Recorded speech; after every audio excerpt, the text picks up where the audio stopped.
Hello friends, ഒരു കട്ടനൊക്കെ കുടിച്ച് നമുക്കൊരു യാത്ര പോയാലോ? ഈ കണ്ണാടി കൂട്ടിയിരിക്കുന്ന സാധനങ്ങളൊക്കെ എന്നെ മാടി വിളിച്ചതാട്ടോ. പക്ഷേ പോകുന്ന വഴി ഓർത്തപ്പം ഞാനത് വേണ്ടാന്ന് വെച്ചു. അങ്ങനെ നമ്മൾ നമ്മുടെ യാത്ര തുടർന്നിരിക്കുകയാണ്.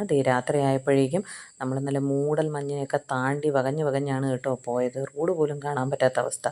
നമ്മുടെ സ്റ്റേയിലോട്ട് വന്ന് കയറിയതിൻ്റെ പുറകെ നല്ലൊരു മഴയും പെയ്തു. വാഗമണിലെ ക്ലൈമറ്റ് ഇങ്ങനെയാണ്, വിചാരിക്കാതെ മഴ പെയ്യുമെന്നാണ് പറയുന്നത്. ഇവിടെയാണ് കേട്ടോ നമ്മുടെ സ്റ്റേ, ഇവിടെയാണ് നമ്മൾ താമസിച്ചത്.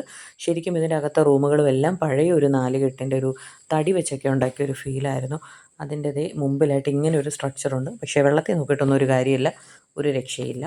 പിന്നെ കുറേ തേയിലച്ചെടികളും മാവും പേരയൊക്കെ ഉണ്ടായിരുന്നു. ആ വീടിന് ചുറ്റും ഞാനൊന്ന് ചുമ്മാ ഒന്ന് നടന്നു നോക്കിയപ്പോൾ ഒരു ആട്ടുകല്ലൊക്കെ ഇരിപ്പുണ്ടായിരുന്നു കേട്ടോ അവിടെ. അങ്ങനെ രാവിലെ ഫ്രഷായിട്ട് നമ്മളിത് അവിടെ നിന്നും കിട്ടിയ ഫുഡൊക്കെ കഴിച്ചിട്ട് നേരെ വിട്ടത് മെഡോസിലേക്കാണ്. അന്തരീക്ഷം കണ്ടപ്പോൾ തന്നെ ആദ്യം ഒന്ന് പേടിച്ചു, കുട എടുക്കണമെന്നൊക്കെ വിചാരിച്ചു. പക്ഷേ ഇതിവിടുത്തെ ക്ലൈമറ്റാണ്. മഴ ഇടയ്ക്കൊന്ന് ചാറിയിട്ട് മാറിപ്പോയായിരുന്നു. പക്ഷേ എങ്കിലും ഒരു മൂടിയ ഒരു കാലാവസ്ഥയിലായിരുന്നു നിന്നുള്ളത്. പക്ഷേ നല്ല രസമുണ്ടായിരുന്നു ആ കാലാവസ്ഥ. അങ്ങനെ നമ്മൾ അവിടെയൊക്കെ നടന്നു. അവിടെ അഡ്വഞ്ചറസ് ആക്ടിവിറ്റീസ് ഉണ്ട്, സിപ്പ് ലൈൻ പോലെയുള്ള. അപ്പോൾ അതിലൊക്കെ കയറിയിട്ട് തിരിച്ചത് ഇറങ്ങിയപ്പോഴത്തേക്കും വാഹനങ്ങളുടെ നല്ലൊരു ക്യൂ.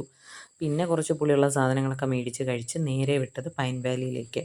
ആ പൈൻ വാലിയിലേക്ക് പോകുന്ന വഴി മുഴുവനും ഇതുപോലെയുള്ള നല്ല ഭംഗിയുള്ള ബാഗുകളും ചോക്ലേറ്റും തേയിലയൊക്കെ വിൽക്കുന്ന ഒരുപാട് കടകളുണ്ട്.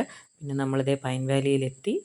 അവിടെ കുറച്ച് നേരം സ്പെൻഡ് ചെയ്തിട്ട് നമ്മൾ പിന്നീട് തിരിച്ച് അവിടെ നിന്ന് ഇറങ്ങിയപ്പോഴേക്കും നല്ല ക്യൂ. അവധി ദിവസങ്ങളായതുകൊണ്ട് നല്ല തിരക്കുണ്ടായിരുന്നു റോഡിൽ. വളരെ പതുക്കെയാണ്, ഏതാണ്ട് 2 മണിക്കൂറോളം ഞങ്ങൾ ക്യൂവിൽ കിടന്നു. അപ്പോൾ ഒന്ന് ആലോചിച്ച് നോക്കുക അവിടുത്തെ ഒരവസ്ഥ. ഏകദേശം 4 മണിയായി ഞങ്ങൾ ഫുഡ് തന്നെ കഴിക്കാൻ കയറിയപ്പോൾ. ആകെ കിട്ടിയതൊരു ചിക്കൻ ഫ്രൈഡ് റൈസ്. പിന്നെ ഉള്ളതാവട്ടെ എന്നും പറഞ്ഞ് അതും കഴിച്ച് റൂമിലേക്ക് പോയി.